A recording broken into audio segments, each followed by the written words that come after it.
welcome to the latest episode of All the Way. This is your host, Big John. And I'm DV. As always, DV manning the controls. DV, I don't take enough time to let you know how good a job you do. Hey, that's fine. I appreciate you, bro. Oh, I appreciate it. But the only job I care about is the one that has a blow before the work. Nice. All right. And nice. I'm not inviting you because I definitely do not want you to do it. No way. Okay. Besides, you're Greek. You try to go the back door. I was going to say I'll probably try the other end on you. But before we get too far into the sexual proclivities of the hosts of this show, let's say that All the Way is a show where we discuss various topics, not too serious. Everything's tongue-in-cheek for the most part. But let's hope we can make you laugh. And to that effect, let's go to today's topic, DV. Today's topic, things that annoy me when I leave New York. Hold on a minute. So is it only, for you? This only happens to you, or does this happen to more people? I think it happens to all New Yorkers, okay. or it used to. But here's the key. New York has been infected by tons of non-New Yorkers who end up staying here and try to change New York. So I will say that these are my annoyances, and probably maybe 80-85% of all New Yorkers. Yeah, real New Yorkers. Real New Yorkers. Okay. Yes, good point, DV. Right. Let's get this straight for anyone listening, and for people who are out of New York and in New York. When I say New York, as most civilized people, I'm only referring to New York City. To me, New York State might as well be Arizona. So if you run into someone that says, I'm from New York, and you say, really? Where in New York? And they say something like Buffalo, Syracuse, Albany, just look at them and just spit in their face. Just go, hooey, DV. That's not New York. Listen, as far as I'm concerned, New York only has 4 boroughs, not 5. Poor Staten Island. That's right, DV. I already know where you're going. That's right, DV. Staten Island doesn't count as a borough. It just counts as a garbage dump for the most part. Yeah, that's true. And they have a lot of trash there too. Yeah, see, here's the thing. I'm thinking that if we knew everybody would be much happier if Staten Island just got annexed by New Jersey. Yeah. If it was part of New Jersey, I think we'd all be cool with that. Because they're more New Jersey than New York, right? Yeah, that's true. That's true. Wouldn't you say so, the people there? Right, yeah. The only thing that I would say is a lot of the Italians from Brooklyn might get pissed because a lot of them, they migrate over there. You think so? When they retire to Staten Island? Right, maybe. Right. But see, by the way, this also applies if you're from Long Island, which is where my wife is from. When I first met her, she said, I'm from New York too. And I said, really, where? Massapequa. That's not New York. That's Long Island. To me, that's might as well be England. Right. I don't care. Such an elitist, man. Yeah. So keep in mind that New York is New York City, and even more technically, New York City is the Bronx, Brooklyn, Queens, and Manhattan. And really, if you're really, really old school, New York is really only Manhattan. Right. If you're really old school. Right. But let's face it, if a subway touches it, it's New York City. Okay. So having established those ground rules, here's the annoying things when you leave civilization, aka New York City. First of all, let's get this straight. DV, when I travel for business, I've been to places in the middle of the country. Yeah.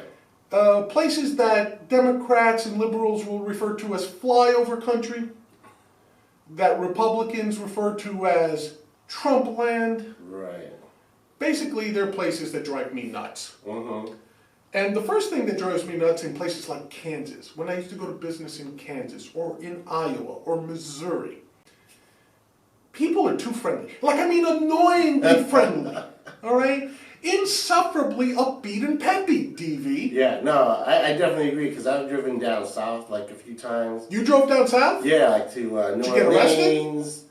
Actually, what's funny is when we went to Mardi Gras, which is when we drove to New Orleans, I went with 2 Jewish kids and an Italian dude. Oh, shit. Right, and then we split the driving up. That's like the KKK special. And then, for some reason, they had me driving to New Orleans. I'm like, why are you having the person of color? You know what I'm saying? Yeah. It's like, come on, man. That's because when the cops started bashing your skull in, they'd give the 2 Jews and the other guy a chance to run. Right. Well, no, I would just say they're my lawyers. Oh, there you go. Yes, Jews. Because we are breaking down racial stereotypes on this show. Not really. All But I did get arrested down there, I'll say that. Okay. Drunk tank. But here's the thing. Everybody really is insufferably happy in other places in this country. Like, for example, don't say hello to me if you don't know me. I don't need to say hello to you. Nobody in New York says hello to you if you're just walking down the sidewalk. Don't ask me if I'm feeling good today, because odds are I'm not. Right. I'm a miserable prick. I'm a curmudgeon. I have shit that bothers me 24/7, DV. Yeah, I've actually had this happen to me where this person was from, I forgot where, Wisconsin. Yeah. Right? And like, he goes, oh, hi, how are you? Like, just out of nowhere. Yeah. I was just over here in conversation he was having with whoever he was with. And then I'm like, I don't know you, son. Oh, really? Yeah, I got like, but I was fucking with him. Right. So he was like, oh. And he just turned around. And I was like, yo, I was just fucking with you, man. Right. You know, the stereotype of we're all assholes is not true.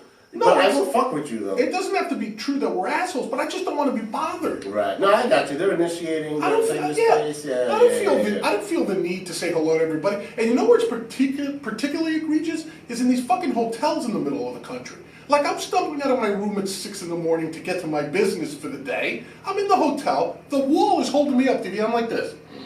On the way from my room to the lobby.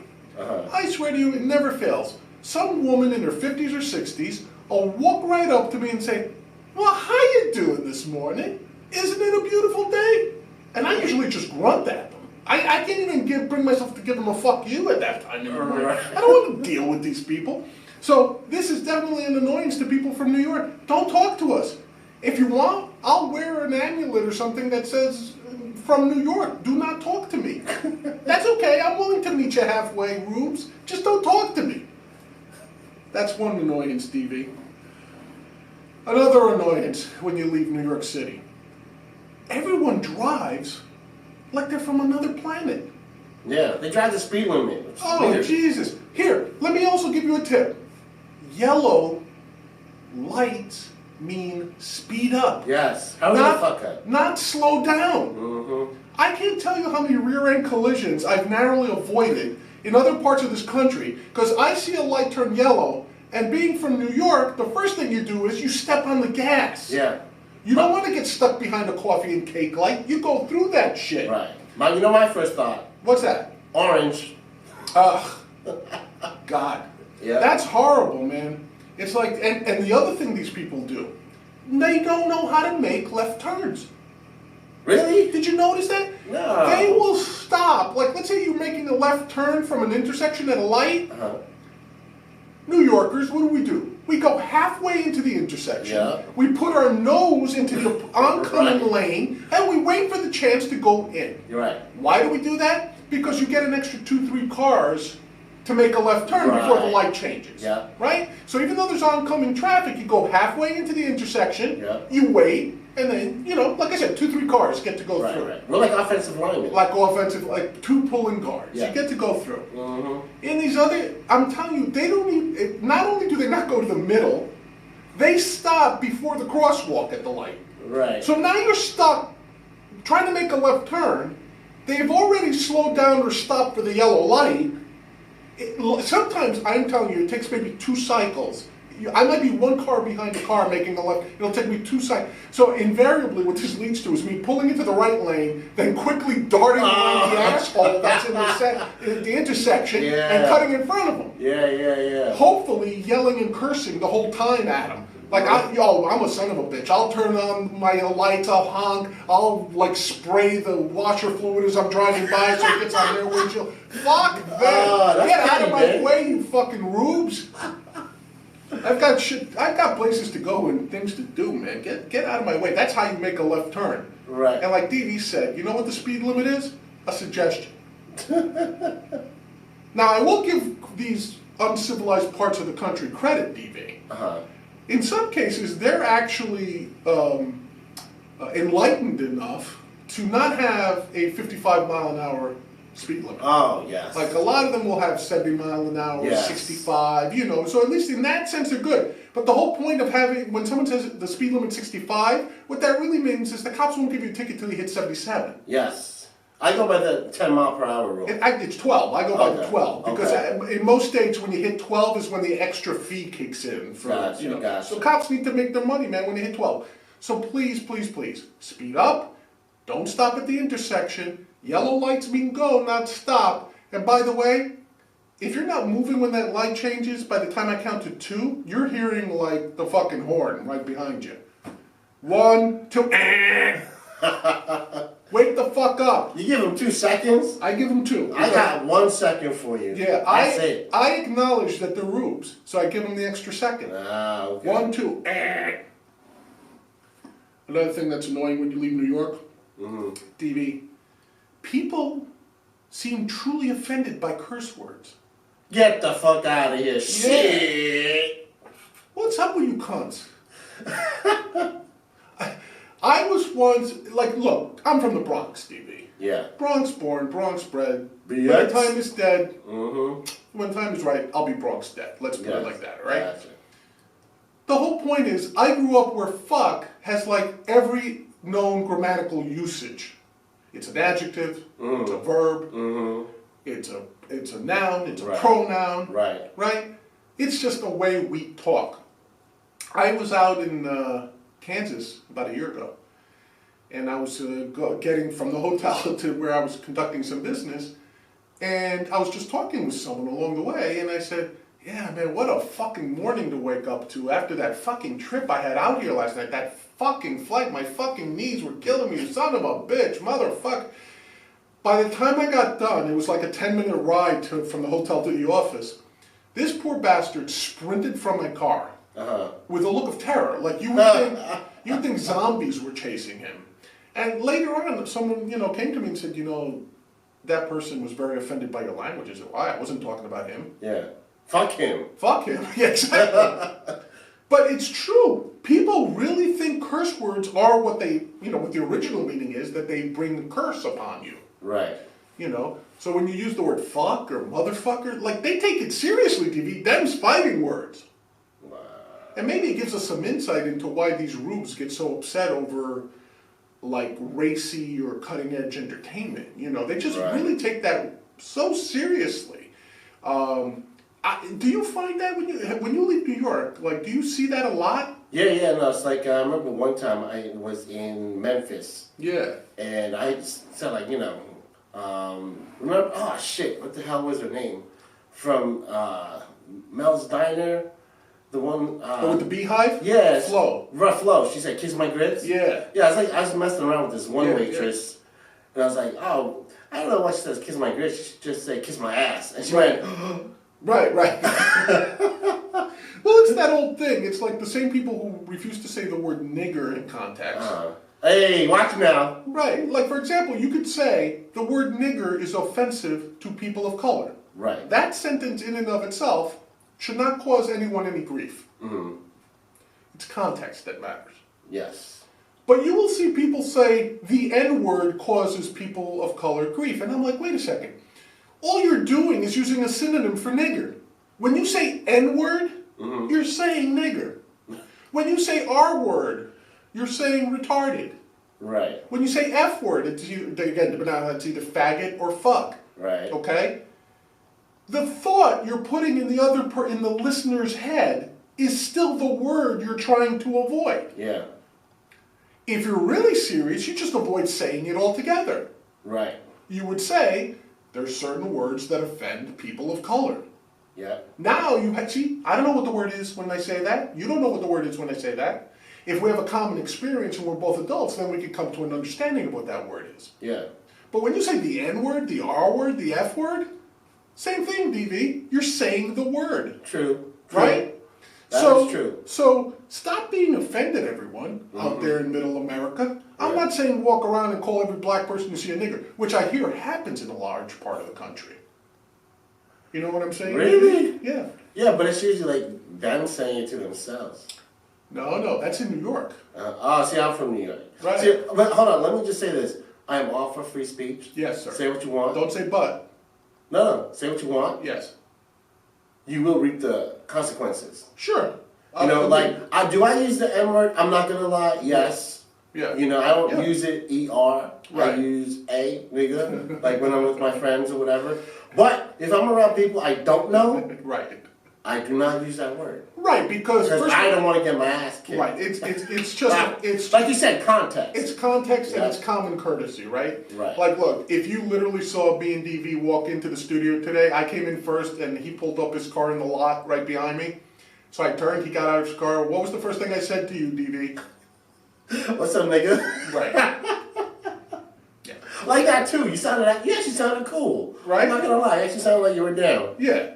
For an old white guy, I sounded down, as the kids Well, because say. you're from the Bronx. That's from the Bronx. Right. But my point being is, he wasn't offended by the word nigger in context, or nigga in context. Right. So you have to understand, like, you can say anything to me personally. Mm-hmm. Use all the curse words you want. I'm going to sift through the context.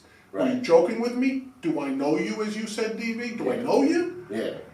I've been horribly offended by people using, quote, non-curse words. Mm. For example, someone who calls me a socialist. People laugh at that. To me, it's much more offensive to call me a member of a party that's killed hundreds of millions of people in the past century, or a Nazi. That's more offensive to me. Yeah. Than if you called me a nigger or a greaseball or a dago or whatever you think applies to me. Yeah.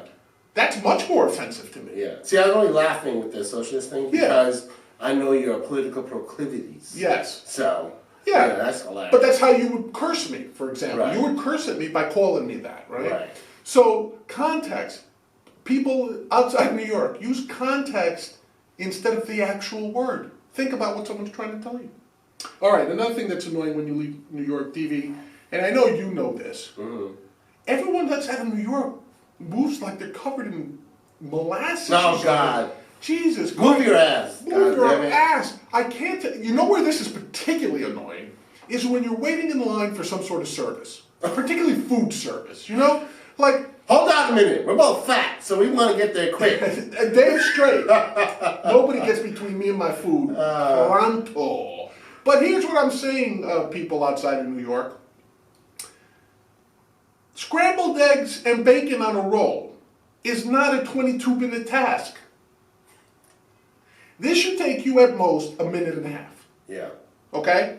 At most. Mm-hmm. In New York, you walk up. First of all, DV, for the people outside of New York, you know that New Yorkers are so desperate to have their food as quickly as possible that there's these phone booth-sized food vendors on the streets of New York. I'm not talking about machines. I'm talking about people. Yes. That are standing in mobile phone booths. Yes. With jury-rigged grills. Yes. And shelves full of coffee machines, donuts, and the fixins for a hearty, delicious New York scrambled egg and bacon with cheese on a hard roll.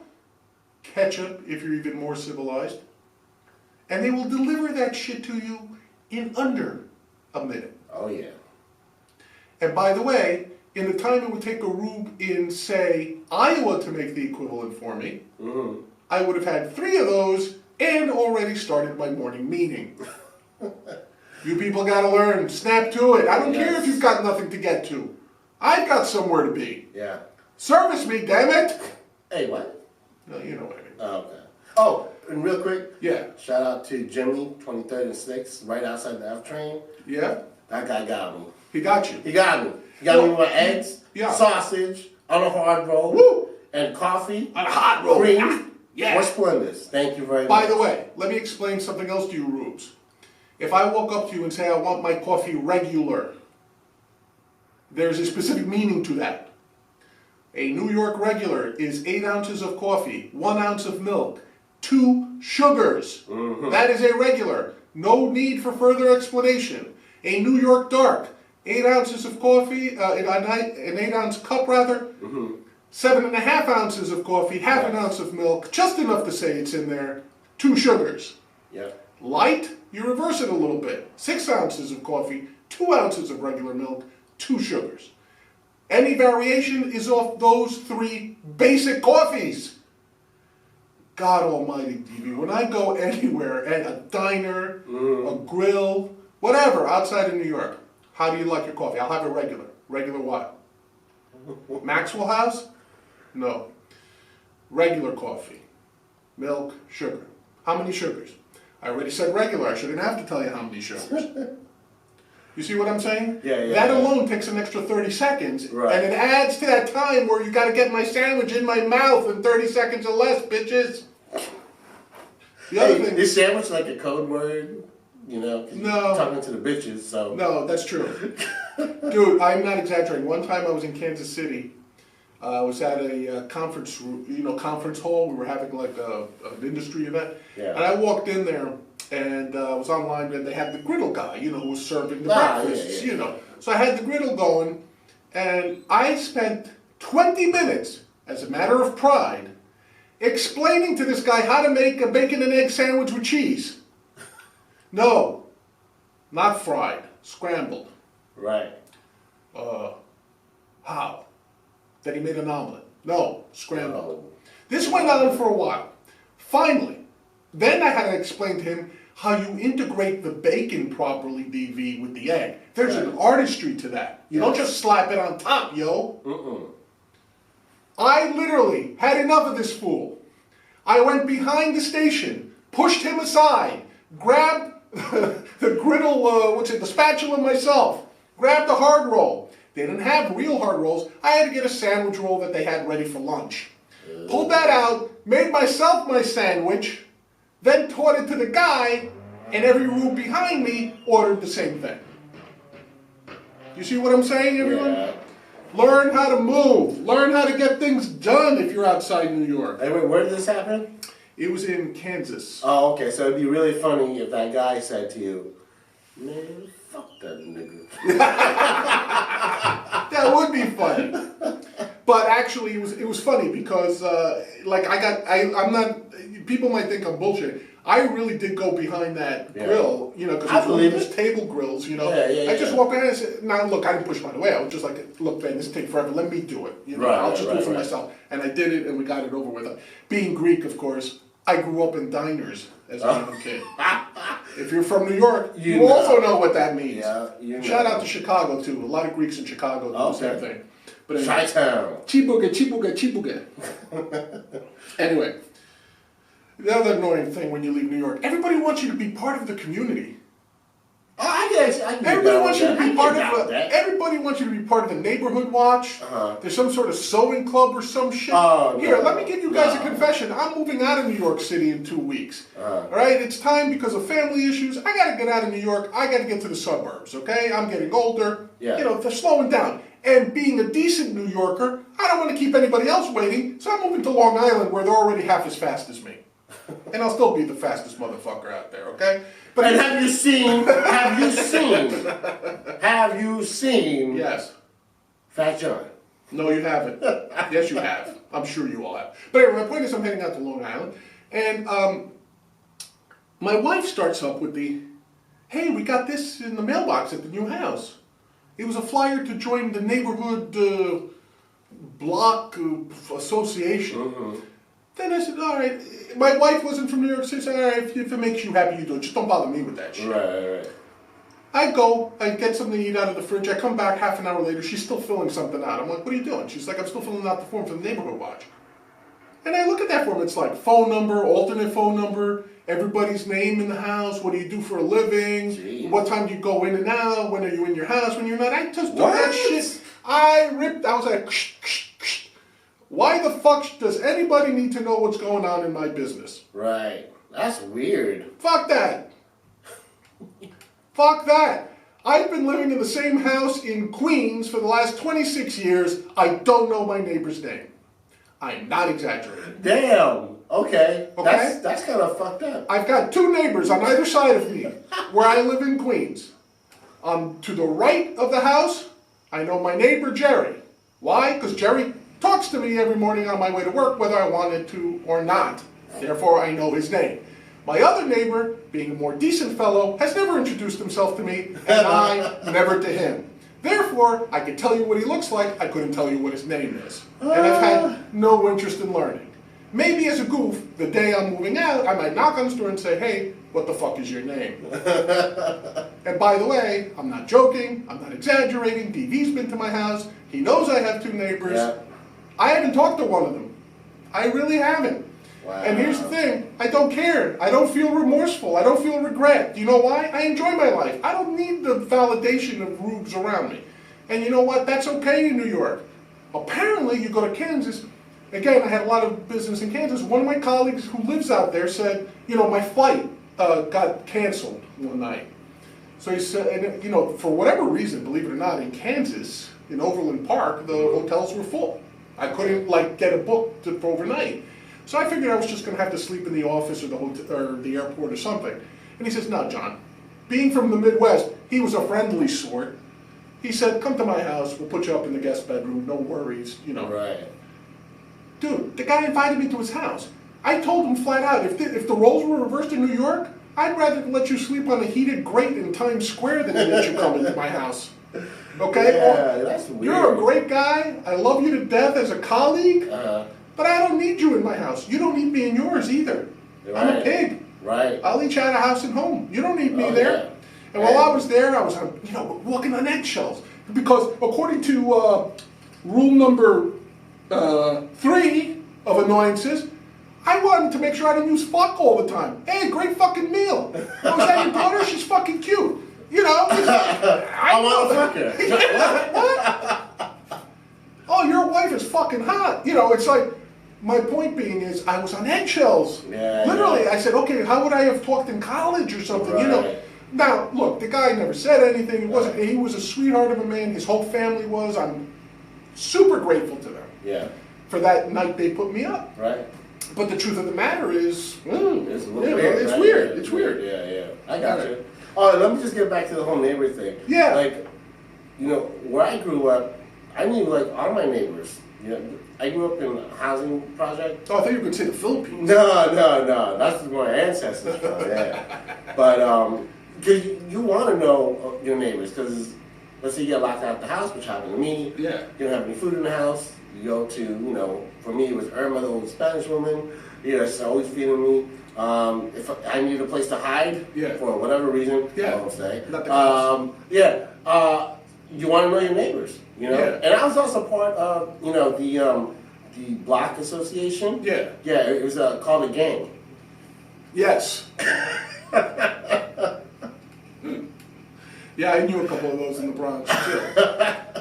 But the point being is that DV knew his neighbors because he's a generation younger than me. He's already been infected with this millennial bullshit. No, hey, I'm a people person. And been infected by these outsiders taking up space in New York. Oh, I hate those people. All right. They ruined Brooklyn. All right. Another thing, DV, that's really annoying when you leave New York, everybody looks the same. You know what I mean? You look around, it's like Children of the Corn, it's Stepford Wives, it's whatever the fuck.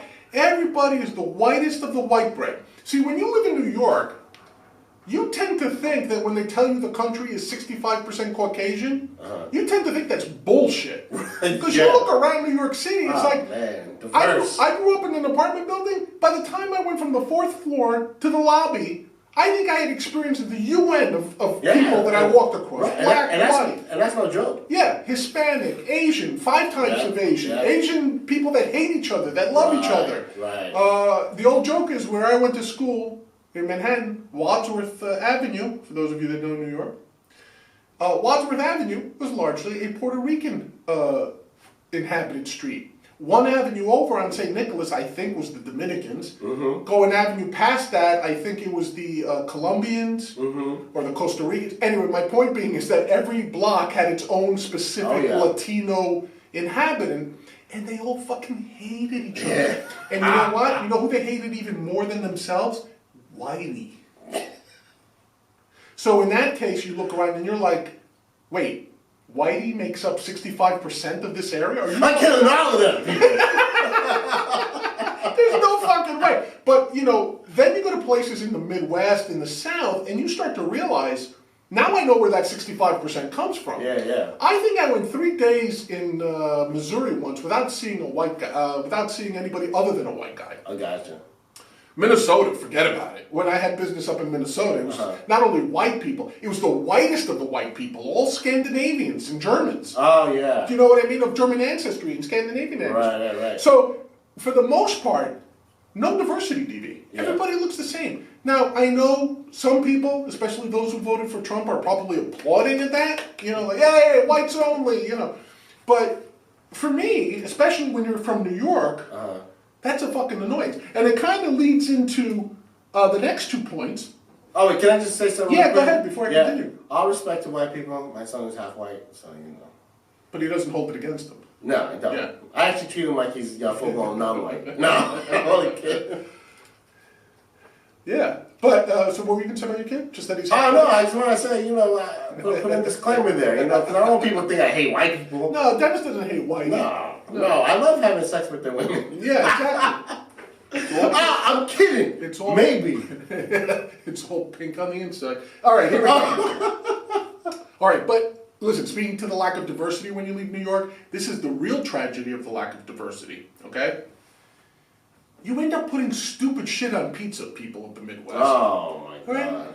Pineapples, fucking ground beef, taco toppings, shit like that is a fucking anathema to pizza. Mm-hmm. It's not even real pizza. It's an infamia. You shouldn't do that shit. I mean, there's a certain ring of hell that Dante describes that is dedicated solely to the fools who fuck with pizza. Yeah. Don't put shit on pizza other than cheese, maybe sausage, anchovies, pepperoni, mushrooms, black olives, if you're feeling adventurous. That's about it. What do you think about pineapple? I'm gonna yak just thinking about it. Yeah, maybe it's my island roots, but I actually like pineapple on pizza. Like I said, you're a millennial, you've been infected by their ways. I'm telling you, stop fucking with pizza. First of all, you can't make pizza. No, that's true. They can't make pizza. Pizza Hut is not pizza. No. Papa John's is not pizza. Domino's is not pizza. You know what that is? Cardboard horse shit. Yeah. Now, if you want to sponsor all the way, I'll be happy to change my opinion. But as of right now, it's not pizza. And the other thing is, when you do get an immigrant who opens in a restaurant in these places, they think like, oh wow, an Indian guy opened a restaurant, we're sophisticated, we're eating Indian food. Without fail, the food they're eating is the worst ethnic food on the face of the planet. You might get lucky in Arizona if some stray Mexican got past Trump's wall and they opened up a taco stand and it's somewhat authentic because they're real Mexicans, running for their lives and they ended up like in some white part of town. Yeah. But when you have like an Indian, that happened to me. I went to, I think it was Texas, and I had my sister-in-law there in Austin said, Austin, which is allegedly progressively in hip, went to an Indian restaurant, had some Indian food. I can make better Indian food. And guess what? I can't make Indian food. Okay? It was horrible, DV. Horrible. Meanwhile, DV and I currently live within a proximity of each other. If I were to walk to his house or he to mine, which is, what would you say, about 1.5 miles, 2 miles? About DV? that, yeah. How many Indian restaurants alone would we walk Oh, shit. If you're on Hillside Avenue, 20. Easily. Easy. How many Chinese restaurants? Not takeout joints, restaurants. Oh, shit. 10. Thai? Yeah. Oh, probably 6. Greek? Are we including diners? Maybe 5. Okay. Italian? Oh, shit. We counting pizzerias? Sure. Shit. Like 562. Right? French. Guyanese. Yeah. Korean. Yeah. Chinese. Japanese. Sushi. Yeah. My point is, in a 2-mile stretch, I can have food in New York that is the envy of their country of origin. Yes. And look at the both of us. We eat all the food. Like Kamala, the Ugandan giant. All right? Stop pretending like you're ethnically diverse, people of Middle America. You're not. Maybe in places like Chicago, LA, San Francisco, urban centers, you might find that kind of diversity and authenticity. Yeah. But basically, you leave New York, you're done for. You're not eating well. Now, not to preclude that each rube area has their own specialty. So you go to Texas, they have good barbecue. Yes. You go to Kansas City, they have good barbecue. Yes. You go to Minnesota, they have the stuff that looks like, what is it, funnel cakes and shit. Oh, right. Right, so you have your specialties, I'm not denying that. Right. But you're not ethnically diverse. Mm-hmm. And by the way, I blame the people of ethnic backgrounds who go to these places and fool the people into thinking they know what they're doing. Yeah. Hey, they're just trying to make that money. That's why they came here. So when they come to New York and they go into a pizza, they go, like, can I get one of them square slices? And can you put some cheeseburger on top of that? And if you don't mind some ranch dressing, that would be really good. Thanks. First of all, you rube, it's a Sicilian, not a square slice. Secondly, again, anathema, no cheeseburgers are allowed. I think it was on the 10 Commandments that Moses brought down, DV. Yeah, do not put fucking burger on your pizza. Yeah, that's the 8th one. It's the 8th one. I think it is. Yeah, I think it's the 8th one. Yeah. So stop pretending. And finally, the number one annoyance when you leave New York City, everybody outside of New York City is happy with the status quo. You're just happy to live your boring, sedate, going nowhere lives. And I'm convinced that's why most of the middle of the country, and especially outside New York, you end up, in a lot of cases, voting for, let's face it, rube whisperers. Right? Rube whisperers. Yeah. You just want people to tell you that nothing will change. It's not even conservative or Republican. There's plenty of Democrats that will do it to you, too. You know what I mean? But, like, it seems like that part of the country, DV, really is interested in, like, shit not changing. Yeah, no, you're right. They like it comfortable. Yeah. You know, they're content, like you said, but it's sort of like, see, I coach basketball. Yeah. And I always tell my players, listen, don't let good stop you from being great. There you go. You know what I'm saying? So these people, they're just happy just being good, and they're good, and that's it. They don't want to get any better. They don't want to try nothing new, and it's sad. That's right. Like, for example, if you're a meth dealer, make it the best meth you can. Try to innovate a new meth delivery system. I don't give a fuck. Add some flavors. Yeah. Get to do something. Be like Walter White in Breaking White. Come up with crystal blue meth. Whatever the fuck. I don't care. Heroin? I don't give a shit. Right. I'm a libertarian. Sell anything you want. Do anything you want. Just let's be innovative. This is why the goddamn Chinese are lapping us, folks. Oh, yeah. They're not satisfied with whatever it is their government tells them. We're Americans. We should have this innovation, this spirit of adventure, DV. Right. We've lost it. You know why? Why?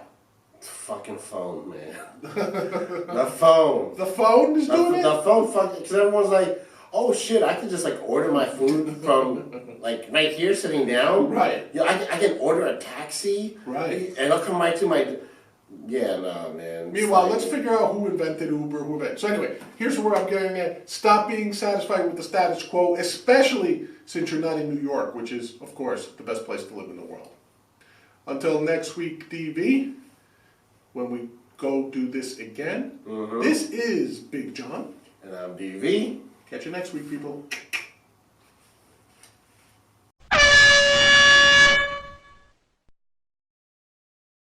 Don't forget, we'll have more videos, and we've also done some other ones. Hopefully you find them funny. Either click here or click here to get some more.